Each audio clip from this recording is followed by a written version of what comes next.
Suami saya menampar wajah saya, hanya karena saya membeli 1 tas. Dasar perempuan tak tahu diri, cuma bisa menghabiskan uang, katanya.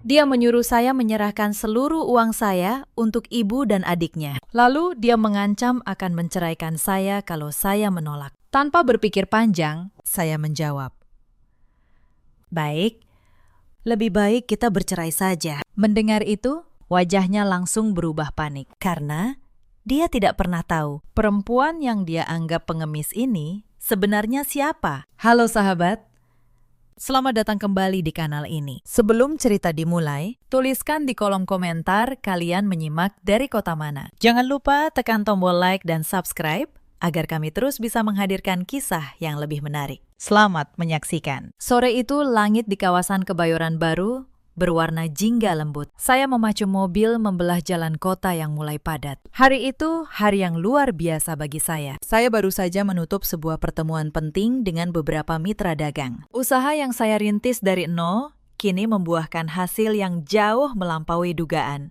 Keuntungan bulan ini memecahkan rekor. Nama saya Lisma. Usia saya 34 tahun. Saya pemilik sebuah usaha busana muslim yang gerainya kini tersebar di banyak kota. Sudah 8 tahun saya menikah, dan selama 8 tahun itu, tidak ada satu orang pun di rumah suami saya yang tahu siapa saya sebenarnya. Saya sengaja menyembunyikannya, karena saya ingin tahu apakah mereka mencintai saya atau mencintai sesuatu yang lain. Sebagai hadiah untuk diri sendiri setelah bekerja tanpa kena lelah, saya singgah ke sebuah pusat perbelanjaan mewah. Saya membeli 1 tas bermerek terkenal yang sudah lama saya idamkan. Bagi orang lain, mungkin itu hanya barang mahal. Tapi bagi saya, tas itu adalah simbol. Simbol kerja keras dan kemandirian yang selama ini saya bangun diam-diam. Selama menikah dengan Andri, saya tidak pernah meminta uang lebih darinya. Saya tahu gajinya sebagai pegawai biasa tidak seberapa. Seringkali tidak cukup menutup kebutuhan sehari-hari. Maka, diam-diam, sayalah yang menambal semua. Listrik, air, cicilan rumah, kebutuhan dapur. Semua saya bayar dari rekening yang tidak pernah saya tunjukkan pada siapapun. Mereka mengira hidup mereka berjalan karena keberuntungan. Padahal saya yang menahan agar atapnya tidak runtuh. Sesampainya di rumah, saya memarkir mobil dengan tenang. Saya melangkah masuk sambil menenteng tas belanjaan tadi. Rumah terasa sunyi, hanya ada suara televisi dari ruang keluarga. Saya menemukan Andri sedang bersandar di sofa, menatap layar dengan wajah malas. Dia menoleh saat mendengar langkah saya. Pandangannya langsung jatuh ke kantong belanja besar, bertuliskan nama merek terkenal di tangan saya. Seketika wajahnya mengeras. Dia berdiri dan menghampiri saya. "Apa itu yang kamu bawa?" tanyanya dengan nada tinggi. Saya menatapnya tenang. "Ini. Saya baru membelinya sebagai hadiah untuk diri sendiri setelah bekerja keras bulan ini." Mendengar jawaban itu, amarahnya meledak. Dia merebut paksa kantong itu dari tangan saya. Matanya membelalak saat mengenali bentuk tas di dalamnya. Dia tahu betul barang itu sangat mahal. "Kamu sudah gila. Uang dari mana kamu beli barang tidak berguna seperti ini?" bentaknya sambil melempar kantong belanja itu ke lantai. Saya menatap tas yang tergeletak di ubin. Lalu, saya angkat kembali. Saya bersihkan pelan-pelan. Saya tidak menjawab. Karena saya tahu menjawab hanya akan menjadi bensin di atas api. Tapi diamnya, saya justru membuatnya semakin murka. "Jawab aku," teriaknya. Tangannya terangkat, dan sebelum saya sempat mengelak, telapak tangannya mendarat keras di pipi kiri saya. Suara tamparan itu memecah keheningan rumah. Pipi saya panas, telinga saya berdenging. Untuk sesaat, saya hanya berdiri membeku. Bukan karena sakit di pipi yang membuat saya membeku, tapi karena di detik itu, sesuatu di dalam dada saya patah dengan bunyi yang sangat pelan. 8 tahun. 8 tahun saya menahan, menambal, menutupi. Dan inilah balasan yang saya terima. Sebuah tamparan, karena saya berani membeli satu barang dengan uang saya sendiri.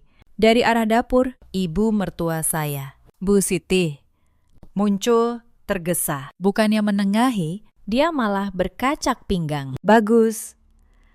Andri, memang perempuan macam ini harus dikerasi, ucapnya. Coba lihat.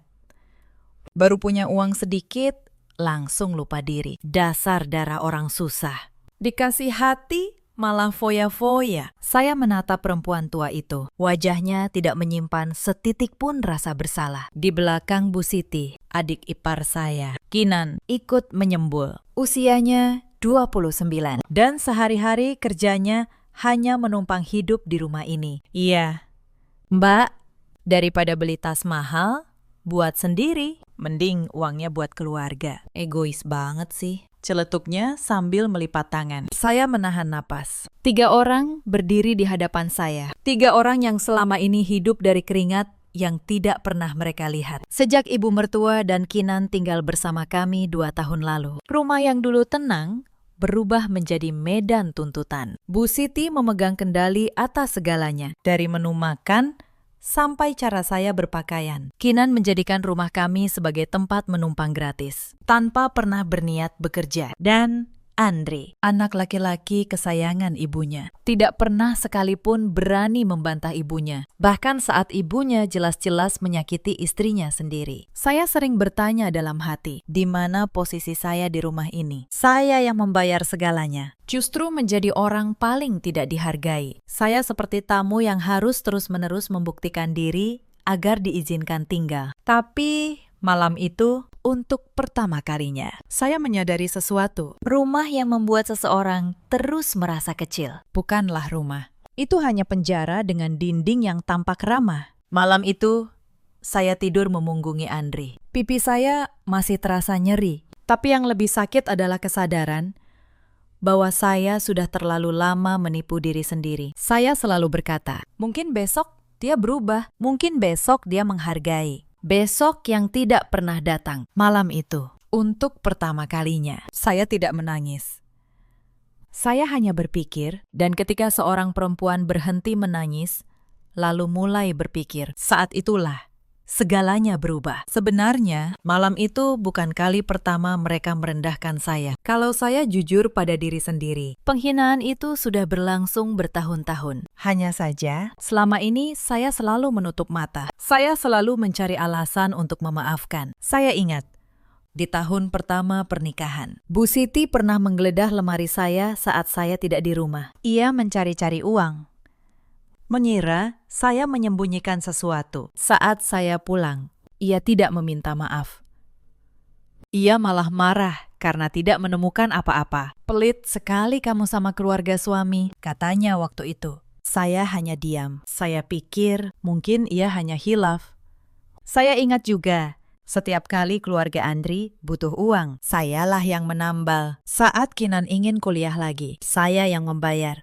Saat motor Andri rusak, saya yang menggantinya dengan yang baru. Saat Bu Siti sakit, saya yang melunasi seluruh biaya rumah sakit tanpa sepeser pun mereka kembalikan. Dan tak satu pun dari semua itu pernah mereka ucapkan dengan terima kasih. Bagi mereka, itu memang sudah kewajiban saya. Yang lebih menyakitkan, mereka selalu membandingkan saya dengan istri orang lain. Lihat istri Pak Hadi, rajin, penurut, tidak banyak tingkah, kata Bu Siti suatu hari. Padahal istri Pak Hadi tidak menanggung apapun. Sementara saya menanggung segalanya. Justru dianggap banyak tingkah. Saya mulai bertanya pada diri sendiri, apa sebenarnya kesalahan saya? Apakah salah saya karena terlalu mampu dan memilih merendah? Andri pun bukan suami yang saya impikan dulu. Di awal, ia memang manis. Tapi seiring waktu, ia berubah menjadi lelaki yang mendengarkan ibunya melebihi istrinya. Setiap kali ada masalah, ia selalu memihak keluarganya. Ia tidak pernah sekalipun berdiri di sisi saya. Dan saya, dengan bodohnya, terus berharap suatu hari ia akan berubah. Malam tamparan itu mengajarkan saya satu hal, harapan yang tidak pernah berbuah, lama-lama menjadi racun. Saya sudah cukup lama meracuni diri sendiri dengan harapan kosong. Maka pagi itu, saya memutuskan untuk berhenti berharap dan mulai bertindak. Saya masih ingat bagaimana semuanya bermula. Saya bertemu Andri 9 tahun lalu, saat usaha saya baru mulai tumbuh. Waktu itu, saya sengaja tampil sederhana. Saya ingin dicintai sebagai Lisma, bukan sebagai Lisma, pemilik usaha. Saya lelah dengan lelaki-lelaki yang mendekat hanya karena tahu saya punya uang. Maka saat Andri datang dengan kesederhanaannya, saya pikir saya menemukan ketulusan. Saya memutuskan untuk menyembunyikan kekayaan saya. Saya ingin menguji, apakah cinta itu nyata? Saya tinggal di rumah sederhana bersamanya. Saya berpura-pura hanya bekerja kantoran biasa. Saya membiarkan mereka mengira saya perempuan dari keluarga susah. Dan diam-diam dari balik layar, saya terus membangun usaha saya sambil menambal kekurangan rumah tangga kami tanpa pernah mereka sadari. Awalnya, semua baik-baik saja. Tapi seiring waktu, topeng kesederhanaan Andri perlahan terbuka. Begitu ibunya datang tinggal bersama kami, sifat asli mereka muncul. Mereka mulai menuntut, merendahkan, dan menganggap pengorbanan saya sebagai kewajiban. Ujian yang saya rancang untuk menguji cinta justru membongkar kebusukan yang selama ini tersembunyi. Dan saya dengan pahit mendapatkan jawaban yang saya cari. Mereka tidak pernah mencintai saya. Mereka hanya nyaman dengan apa yang saya berikan. Keesokan paginya, suasana di meja makan terasa berbeda. Andri duduk dengan wajah datar, seolah peristiwa semalam tidak pernah terjadi. Bu Siti menyendok nasi goreng buatan saya seperti biasa, tanpa ucapan terima kasih. Andri,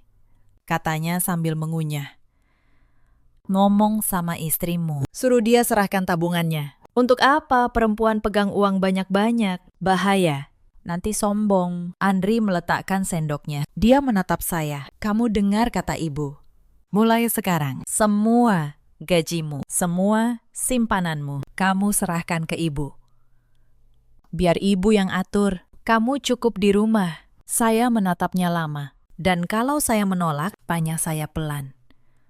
Wajahnya mengeras. Kalau kamu menolak, lebih baik kita pisah. Banyak perempuan yang mau jadi istriku. Saya tersenyum tipis. Sebuah senyum yang membuatnya bingung. Baiklah, kata saya.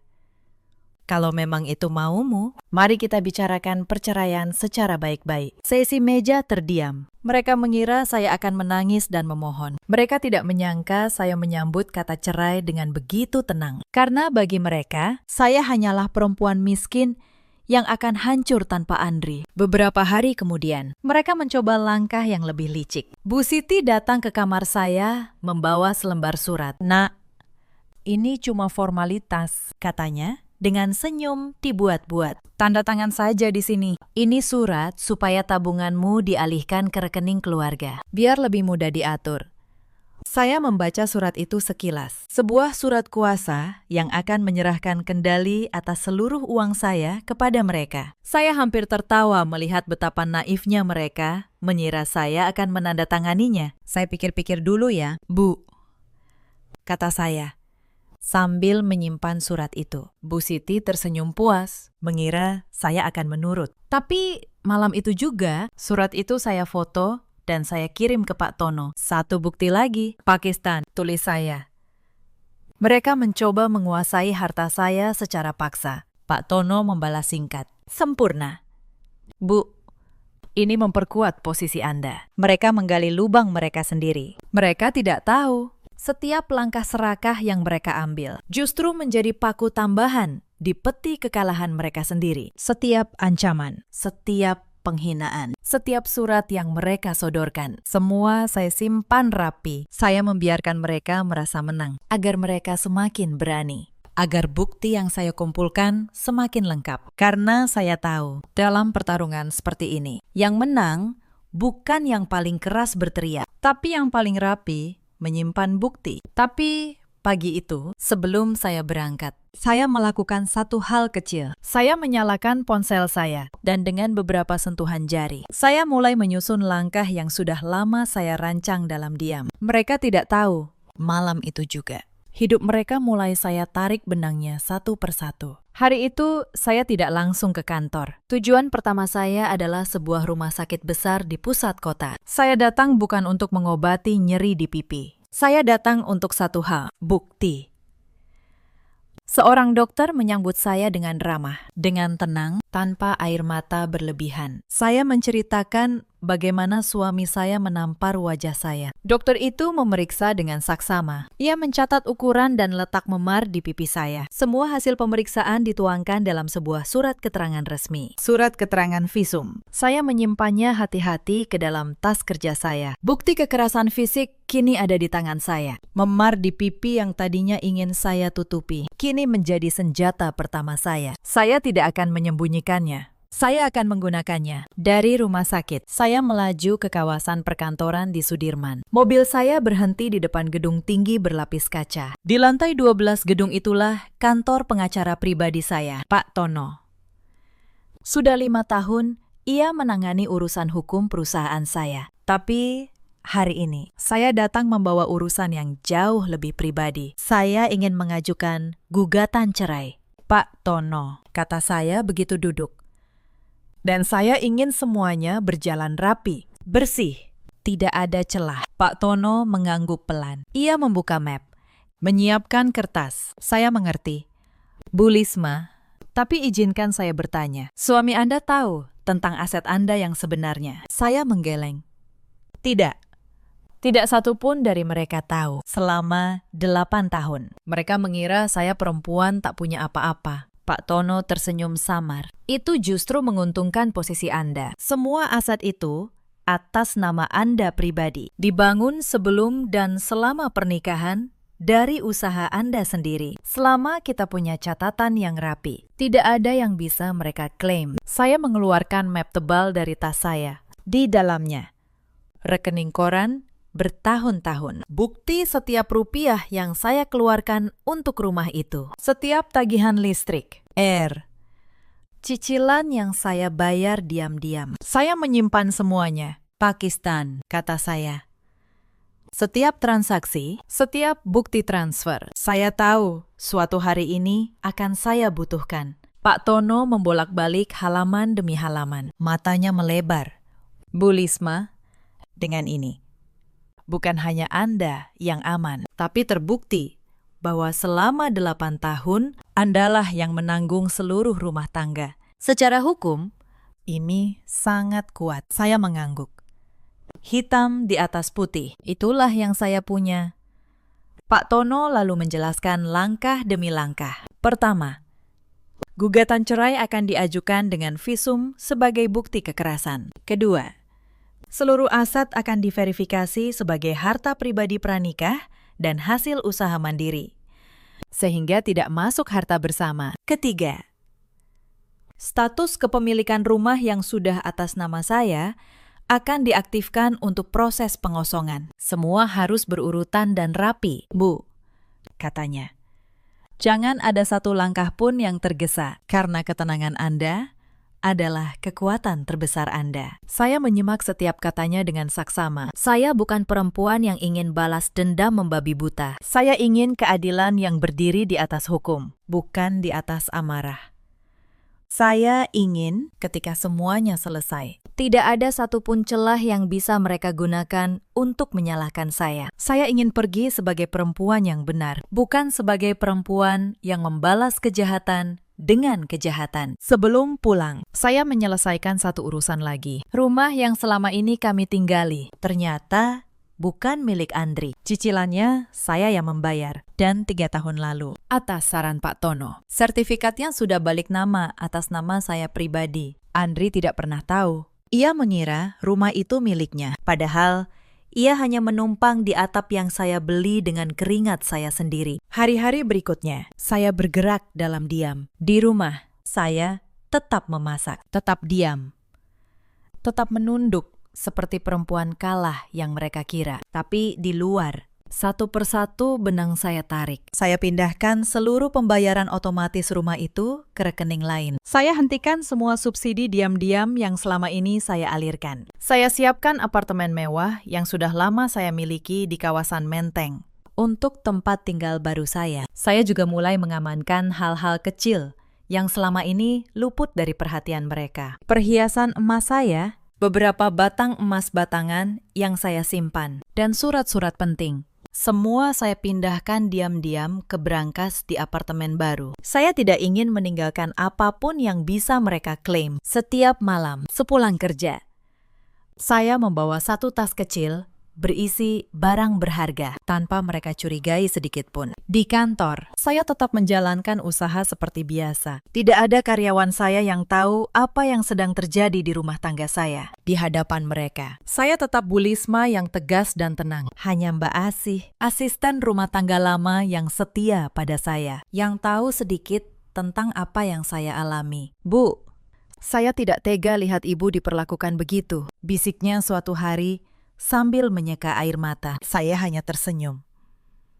Tenang, Mbak Asih, sebentar lagi semua akan selesai. Sementara itu, di rumah, tekanan terhadap saya justru semakin menjadi-jadi. Setiap hari, Bu Siti menemukan alasan baru untuk merendahkan saya. Suatu pagi, ia menumpahkan kopi panas ke baju kerja saya, lalu pura-pura tidak sengaja. Makanya, jangan sok sibuk. Perempuan itu di rumah saja, katanya sambil tersenyum sinis. Saya mengganti baju tanpa sepatah kata pun. Di dalam hati, saya menghitung mundur. Kinan pun tidak mau kalah. Ia mulai berani masuk ke kamar saya tanpa izin, membongkar lemari, mencoba-coba pakaian saya. Suatu sore, saya memergokinya tengah memakai salah satu syal mahal saya di depan cermin. Mbak, lumayan kan? Dipinjam dulu, toh nanti juga jadi milikku, katanya tanpa rasa bersalah. Saya menatapnya. Silahkan, kata saya, tenang. Ia tidak tahu, kata tenang saya itu jauh lebih menakutkan dari amarah. Andri sendiri, alih-alih membela saya, justru semakin sering pulang larut. Ia menghabiskan waktu di luar, mengeluh tentang saya pada teman-temannya. Suatu malam, ia pulang dalam keadaan setengah mabuk. Sesuatu yang dulu tidak pernah ia lakukan. Kamu pikir kamu siapa? Berani melawan ibuku, gumamnya sambil terhuyung. Tanpa aku, kamu bukan apa-apa. Saya memapahnya ke kamar tanpa membantah, karena saya tahu sebentar lagi ia sendiri yang akan tahu siapa sebenarnya yang bukan apa-apa. Puncaknya terjadi pada sebuah acara kumpul keluarga besar. Bu Siti sengaja mengundang seluruh sanak saudara, dan di hadapan mereka semua, ia mempermalukan saya. Lihat, ini menantuku, katanya sambil menunjuk saya. Sudah dikasih makan, dikasih tempat tinggal, masih saja sombong beli tas mahal. Untung anakku sabar punya istri seperti ini. Seluruh ruangan menatap saya. Sebagian mencibir, sebagian berbisik-bisik. Saya berdiri di tengah tatapan menghina itu. Saya bisa saja membalas. Saya bisa saja membuka semua kebenaran di depan mereka. Tapi saya memilih diam. Saya hanya tersenyum tipis, lalu berkata pelan, "Terima kasih atas perhatiannya, Bu." Lalu saya pamit lebih dulu. Di belakang saya, terdengar tawa mereka. Mereka mengira saya kalah, padahal saya hanya sedang menyimpan tenaga untuk pertarungan yang sebenarnya. Sepanjang perjalanan pulang malam itu, saya tidak menangis. Saya justru semakin yakin. Setiap penghinaan yang mereka lemparkan justru menjadi bahan bakar bagi tekad saya. Mereka mengira sedang menjatuhkan saya, padahal mereka sedang membangun alasan yang sempurna bagi saya untuk pergi tanpa ragu. Malam itu, di dalam mobil, saya menelpon Pak Tono, Pakistan. "Percepat semuanya," kata saya. "Saya sudah siap." Sementara itu, di rumah, mereka justru semakin berani. Suatu malam, saya mendengar mereka bertiga berunding di ruang keluarga. "Setelah dia keluar nanti, kamarnya untukku ya." "Bu," kata Kinan, "aku tidak sabar lihat koleksi tas yang dia tinggalkan." Bu Siti tertawa. "Tenang, begitu dia pergi, rumah ini jadi milik kita sepenuhnya. Andri, kamu jangan lembek. Usir dia baik-baik, tapi pastikan dia pergi dengan tangan kosong." Mereka bahkan mulai membagi-bagi rencana. Bu Siti berkata akan menjual sebagian perabot mahal di rumah untuk modal. Kinan ingin memakai kamar saya sebagai kamar pribadinya, lengkap dengan meja rias. Andri, yang seharusnya menjadi suami saya, hanya mengangguk-angguk menyetujui rencana membuang istrinya sendiri. Iya, Bu. Yang penting kita tidak lagi diatur-atur perempuan itu, katanya.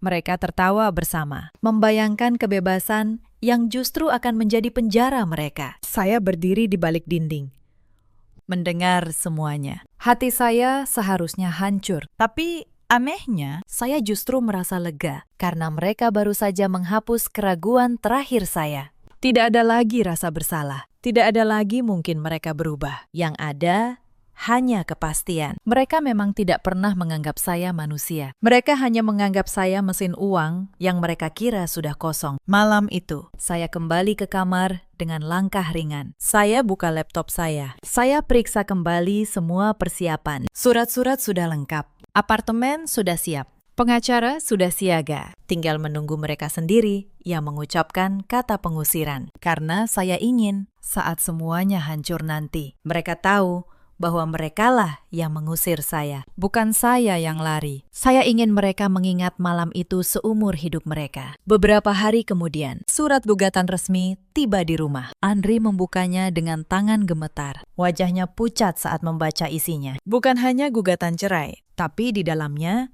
terlampir salinan visum dan keterangan bahwa kasus kekerasan dalam rumah tangga sedang diproses. Apa-apaan ini? Teriaknya.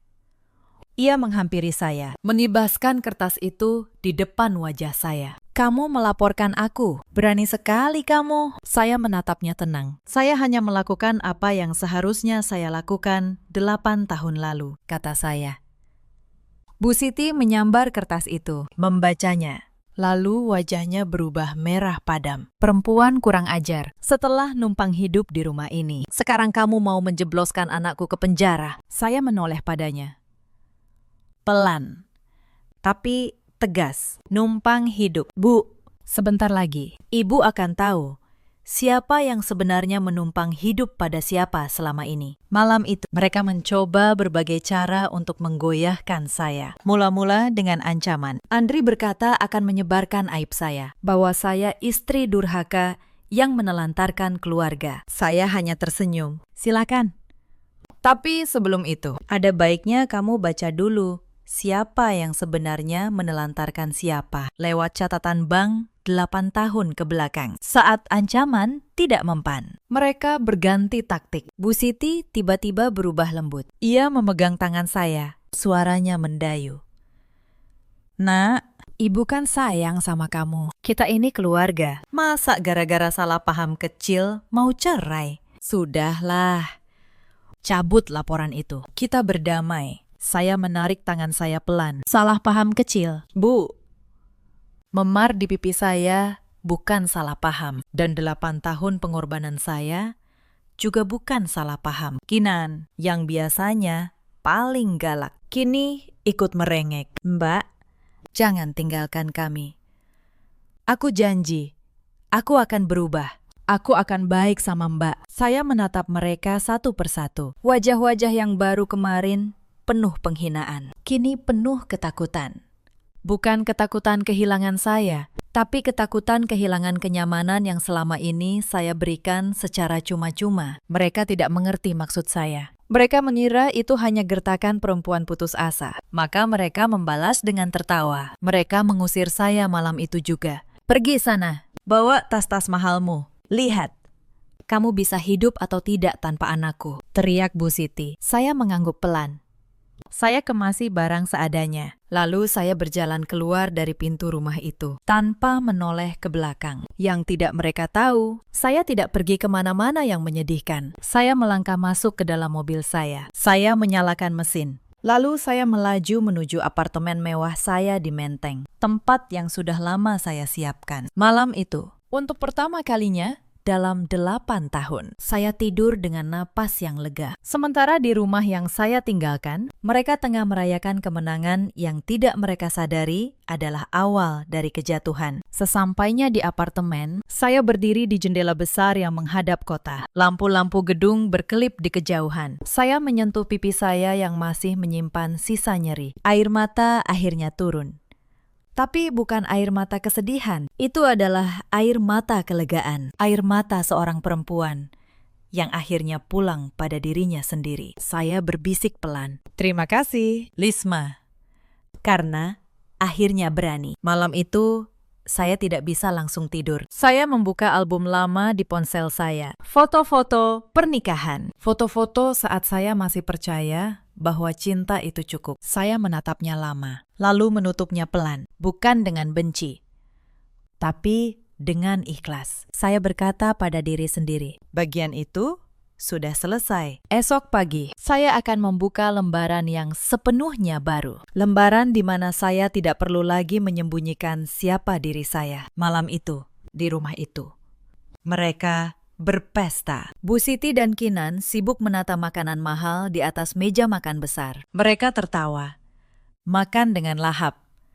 membayangkan masa depan yang indah. Mulai sekarang, hidup kita jauh lebih tenang. Andri, tanpa istri yang selalu mengatur pengeluaranmu, ucap Bu Siti. Kinan menimpali dengan mulut penuh. Benar sekali. Nanti aku bereskan kamarnya. Tidak sabar lihat koleksi tasnya. Andri ikut tersenyum. Meski ada sesuatu yang mengganjal di dadanya, ia tidak tahu kenapa. Hanya saja, ketenangan istrinya saat pergi tadi terus menghantuinya. Tapi ia mengabaikannya. Ia ikut larut dalam pesta itu. Mereka bertiga asik membicarakan kehidupan mewah yang mereka bayangkan akan segera datang. Sebenarnya, beberapa hari sebelumnya, Andri sempat merasa janggal. Ia melihat saya keluar dari sebuah mobil mewah di dekat kantor, lalu masuk ke gedung tinggi berlapis kaca. Ia mengira matanya salah. Mana mungkin istrinya yang miskin masuk ke gedung semegah itu? Ia bahkan sempat bertanya pada saya malam itu. Tadi siang, aku seperti melihatmu di Sudirman. Saya hanya menjawab pelan. Mungkin orang yang mirip dan ia memilih percaya karena tidak terbayang olehnya kebenaran yang sesungguhnya. Rasa janggal itu kembali muncul malam ini di tengah pesta. Tapi sekali lagi ia menepisnya. Ia terlalu nyaman dengan bayangan kebebasan tanpa saya. Ia tidak tahu, justru bayangan itulah yang sebentar lagi akan berubah menjadi mimpi buruk paling nyata dalam hidupnya. Lalu, tiba-tiba, dengungan pelan dari pendingin ruangan terhenti. Lampu gantung di atas meja makan padam. Layar televisi di ruang keluarga menjadi gelap. Kulkas di sudut dapur berhenti bergetar. Keheningan mencekam menyelimuti seluruh rumah. Udara panas dari luar mulai merayap masuk. Ada apa ini? Kenapa tiba-tiba mati lampu? Jerit Kinan sambil mengipasi wajahnya. Bu Siti meletakkan sendoknya dengan kesal. Aduh, panas sekali. Coba kamu periksa. Andri, mungkin token listriknya habis. Cepat isi ulang. Ibu tidak tahan panas begini. Dengan perasaan campur aduk, Andri berjalan menuju kotak meteran listrik di dinding depan rumah. Layar meteran itu mati total. Tidak ada angka, tidak ada peringatan apapun, hanya gelap.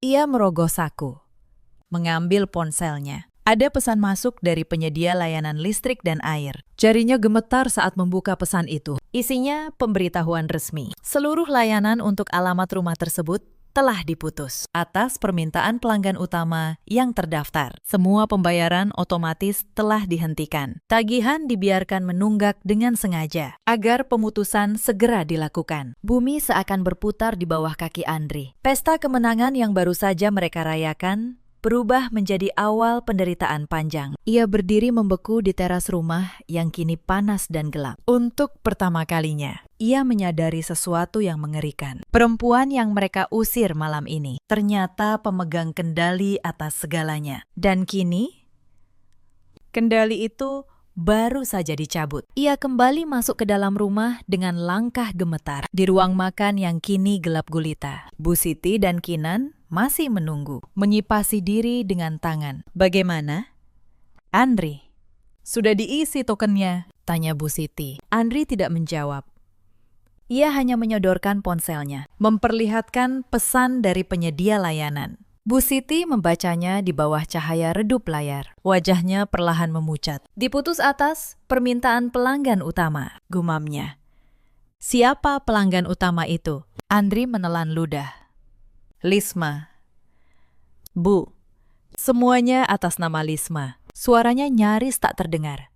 Untuk beberapa saat, tidak ada yang berbicara. Makanan mahal yang tadi mereka santap dengan lahap, kini terasa hambar di lidah. Mereka baru saja mengusir orang yang selama ini menyalakan lampu di rumah ini. Dan kegelapan yang menyelimuti mereka malam itu hanyalah permulaan dari kegelapan yang jauh lebih panjang. Pagi berikutnya, masalah datang bertubi-tubi. Seorang petugas mengetuk pintu, membawa surat pemberitahuan dari pihak bank. Rumah yang selama ini mereka tinggali ternyata bukan atas nama Andri. Sertifikatnya atas nama Lisma. Dan Lisma melalui pengacaranya secara resmi meminta seluruh penghuni mengosongkan rumah dalam waktu 30 hari. Tidak mungkin, gumam Andri, membaca surat itu berulang kali. Rumah ini milikku.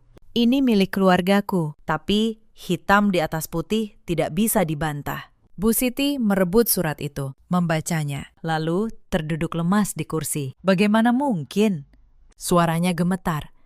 Bagaimana mungkin perempuan miskin itu memiliki rumah ini? Saat itulah, perlahan, mereka mulai mengerti. Selama ini, bukan Andri yang menanggung hidup mereka. Bukan keberuntungan yang membuat lampu menyala dan dapur mengepul. Tapi perempuan yang setiap hari mereka rendahkan. Hari demi hari. Kenyataan pahit itu terus berdatangan. Mobil yang biasa Andri pakai ternyata juga atas nama saya. Dan saya tarik kembali. Kartu-kartu yang selama ini mereka pakai untuk berbelanja. Satu persatu tidak lagi berfungsi. Tagihan yang dulu lunas dengan sendirinya, kini menumpuk tanpa ada yang membayar. Untuk pertama kalinya, mereka harus menghadapi hidup dengan tangan mereka sendiri. Dan tangan-tangan itu ternyata terlalu lemah untuk menopang. Andri mulai panik. Ia mendatangi kantor saya, memohon bertemu. Tapi saya menolak. Yang saya kirim hanyalah pengacara saya. Bu, Lisma sudah tidak ada urusan pribadi dengan Anda, kata Pak Tono dengan tenang. Segala sesuatu akan diselesaikan melalui jalur hukum. Andri berdiri di lobi gedung, terpaku menatap megahnya kantor yang ternyata milik perempuan yang ia tampar. Baru saat itu, ia benar-benar mengerti seberapa besar yang telah ia buang, sementara mereka tenggelam dalam kepanikan. Hidup saya justru menanjak. Pagi itu, saya berdiri di depan cermin besar di apartemen saya. Saya mengenakan setelan kerja yang rapi, dipadukan hijab yang tertata sempurna. Saya menatap pantulan diri saya. Memar di pipi sudah memudar. Tapi kenangannya tidak. Hari itu, persidangan perceraian pertama digelar di ruang sidang. Andri datang dengan wajah lelah. Ia mencoba membantah, mencoba menuduh saya menelantarkan keluarga. Tapi Pak Tono dengan tenang membeberkan satu persatu bukti. Rekening koran 8 tahun. Bukti bahwa sayalah yang membayar seluruh kebutuhan rumah. Lalu surat visum. Bukti tamparan di pipi saya. Hakim membaca semuanya dengan teliti. Ruang sidang hening. Andri masih berusaha membela diri. Yang mulia, semua harta itu juga hasil pernikahan. Saya berhak atas separuhnya, katanya. Pak Tono tersenyum tipis. Ia mengeluarkan satu map lagi. Yang mulia, seluruh usaha klien saya dirintis sebelum pernikahan dan terdaftar atas nama pribadi. Tidak satu rupiah pun berasal dari penghasilan tergugat. Justru sebaliknya, tergugat dan keluarganya selama ini hidup dari penghasilan klien saya. Ini buktinya. Ia menyerahkan tumpukan dokumen ke meja hakim. Hakim membolak-balik bukti itu. Wajah Andri semakin pucat. Setiap lembar yang dibaca hakim adalah satu paku lagi di peti kekalahannya. Bu Siti, yang duduk di bangku penonton, menundukkan kepala. Untuk pertama kalinya, perempuan yang selalu berkacak pinggang itu tidak punya kata-kata. Saya duduk tenang, tangan terlipat di pangkuan. Saya tidak perlu berteriak. Bukti-bukti itu berbicara lebih keras dari suara manapun. Andri menunduk. Tidak ada lagi yang bisa ia katakan. Semua kebohongan yang ia bangun runtuh di hadapan fakta. Perceraian dikabulkan. Saya bebas. Tidak ada satu rupiah pun dari harta saya yang bisa mereka sentuh. Karena semua sah atas nama saya. Dibangun dari usaha saya sendiri. Saya melangkah keluar dari gedung pengadilan dengan kepala tegak. Bukan sebagai perempuan yang dibuang, tapi sebagai perempuan yang akhirnya melepaskan beban. Di depan gedung pengadilan, Andri mengejar saya. Untuk terakhir kalinya, ia berdiri di hadapan saya. Matanya berkaca-kaca. Lisma, tolong. Beri aku satu kesempatan lagi. Aku hilaf. Aku tidak tahu kamu sehebat ini. Katanya terbata. Saya menatapnya. Tidak ada lagi amarah di hati saya. Hanya rasa kasihan. Andri, kata saya pelan. Kamu tidak mengejar aku. Kamu mengejar apa yang aku punya. Dan itulah masalahnya. Sejak awal. Lalu saya berbalik dan pergi. Bulan-bulan berlalu. Usaha saya semakin berkembang pesat. Saya membuka gerai-gerai baru, mempekerjakan ratusan orang, dan nama saya mulai dikenal di kalangan pengusaha. Saya diundang ke berbagai acara, diwawancarai berbagai media. Dari perempuan yang dulu diam-diam menambal atap rumah orang lain, kini saya berdiri di panggung-panggung besar sebagai pemilik usaha yang dihormati. Saya ingat hari saat menerima penghargaan sebagai pengusaha perempuan inspiratif. Di atas panggung, dengan lampu sorot mengarah pada saya teringat pada perempuan yang dulu menunduk di meja makan, menahan tamparan, demi menjaga keutuhan rumah tangga yang ternyata sudah lama keropos. Saya tersenyum. Bukan karena bangga pada harta, tapi bangga karena saya berani berkata cukup sebelum terlambat. Di apartemen baru saya, hidup terasa berbeda. Tidak ada lagi suara teriakan di pagi hari. Tidak ada lagi tatapan menghina di meja makan. Setiap pagi, saya menyeduh kopi sendiri, duduk di balkon, menatap kota yang perlahan terbangun. Untuk pertama kalinya dalam 8 tahun, saya merasa rumah benar-benar terasa seperti rumah. Tempat di mana saya tidak perlu berpura-pura menjadi kecil. Mbak Asih, asisten setia saya dulu, kini ikut bekerja di perusahaan saya. Ia berhenti dari rumah Andri setelah melihat bagaimana mereka memperlakukan saya. Saya tidak menyesal ikut ibu, katanya suatu hari. Ibu orang baik. Orang baik memang kadang harus jatuh dulu, supaya bangkit lebih tinggi. Saya tersenyum mendengarnya.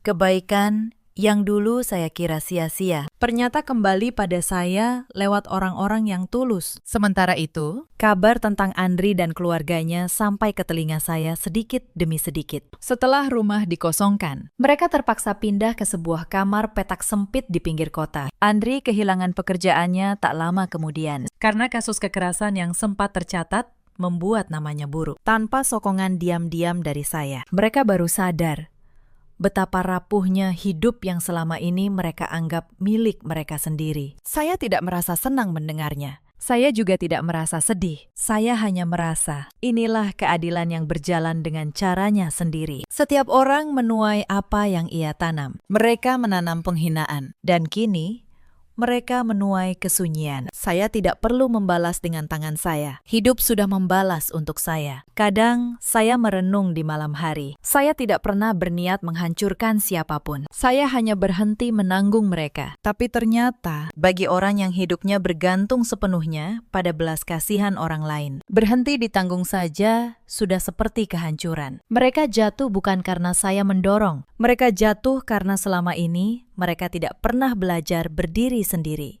Dan itu bukan kesalahan saya. Suatu sore, di kamar petak yang sempit itu, Andri duduk memeluk lututnya. Ia menatap layar televisi tabung tua yang gambarnya sudah berbayang. Penampilannya jauh berbeda. Wajahnya tampak lebih tua dari usianya. Tubuhnya kurus karena kurang makan. Ia kini bertahan hidup sebagai buruh serabutan, yang upah hariannya sering tidak cukup untuk membeli beras. Hari-hari mereka di kamar petak itu adalah hari-hari yang penuh tekanan. Utang yang dulu mereka kira bisa ditutup dengan harta saya, kini menumpuk tanpa ampun. Para penagih datang silih berganti, menggedor pintu, berteriak di depan tetangga. Bu Siti yang dulu angkuh, kini harus menunduk, meminta penangguhan. Kinan yang dulu sibuk berdandan, kini bersembunyi di balik pintu setiap kali penagih datang. Kehormatan yang dulu mereka banggakan, kini tinggal kenangan. Suatu hari, seorang penagih utang datang dan menggebrak meja. Mana uangnya? Sudah 3 bulan kalian janji terus, bentaknya. Andri hanya bisa menunduk, memohon waktu. Penagih itu tertawa mengejek. Dulu katanya keluarga kaya, sekarang lihat. Makan saja susah. Kata-kata itu menusuk lebih dalam dari pisau. Karena di dalamnya tersimpan kebenaran yang tidak bisa mereka bantah. Mereka memang pernah merasa kaya, padahal kekayaan itu bukan milik mereka. Suasana di kamar itu jauh dari kata damai. Setiap hari diisi pertengkaran. Bu Siti berdiri berkacak pinggang di dekat pintu. Wajahnya penuh kerut karena beban pikiran dan kejaran penagih utang. Andri, cepat keluar. Cari pekerjaan tambahan. Mana uang untuk makan hari ini? Teriaknya melengking. Beras di dapur sudah habis. Orang suruhan rentenir itu datang sore nanti. Ibu lelah hidup melarat begini, gara-gara anak laki-laki bodoh yang tidak berguna sepertimu. Di sudut lain ruangan sempit itu, Kinan duduk meratap di depan cermin kecil yang pinggirannya sudah retak. Ia menangis terseduh. Wajahku, kulitku penuh jerawat karena aku tidak mampu lagi membeli perawatan mahal. Siapa pria kaya yang mau melihatku kalau penampilanku seperti gembel begini? Ia menoleh pada kakaknya dengan tatapan penuh dendam. Kak, ini semua salahmu. Kamu yang melepaskan perempuan kaya itu. Kamu harus bertanggung jawab atas semua penderitaanku. Kinan pernah mencoba memperbaiki nasibnya dengan cara lamanya. Ia berdandan semampunya, lalu mendekati seorang pria yang ia kira kaya. Tapi begitu pria itu tahu latar belakang keluarganya, ia langsung menjauh.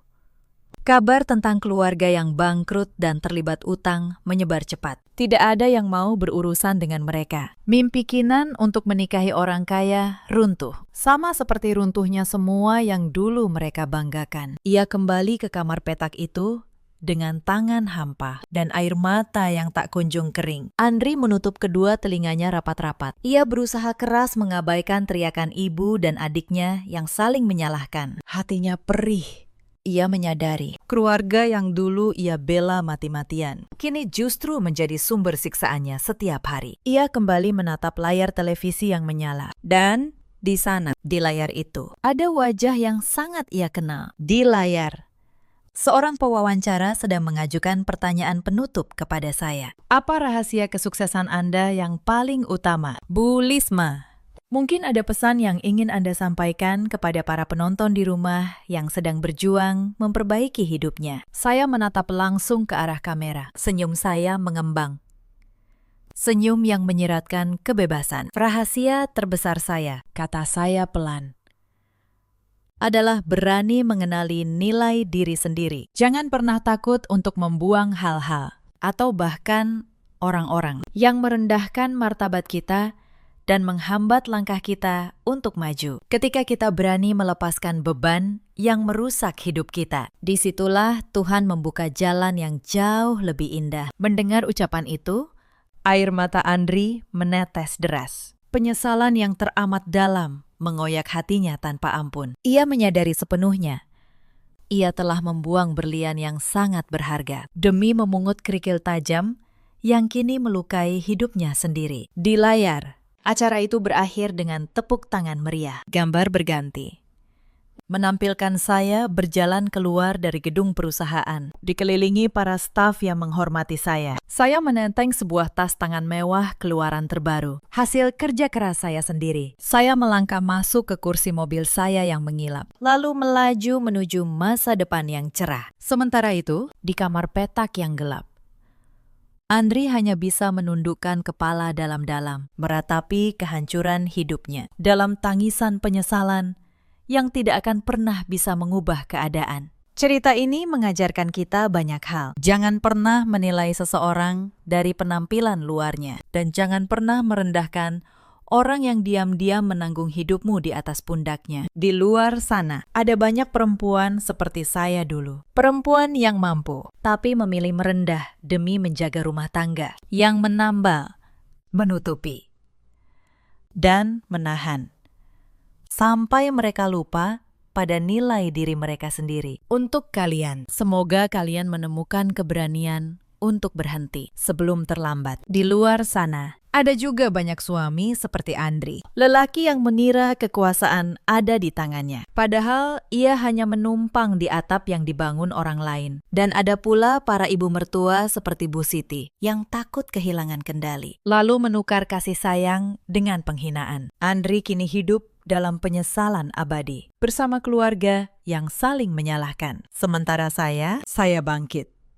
Lebih tinggi dari yang pernah mereka bayangkan. Bukan karena saya membalas dendam, tapi karena saya berhenti menampung orang yang tidak pernah menghargai saya. Dalam hidup, kita selalu punya pilihan. Pilihan untuk tetap bertahan dalam hubungan yang melukai, atau pilihan untuk pergi dan menyelamatkan diri sendiri. Bagaimana menurut kalian? Apakah keputusan Lisma sudah tepat? Ceritakan kisah kalian di kolom komentar. Terima kasih sudah menemani sampai akhir.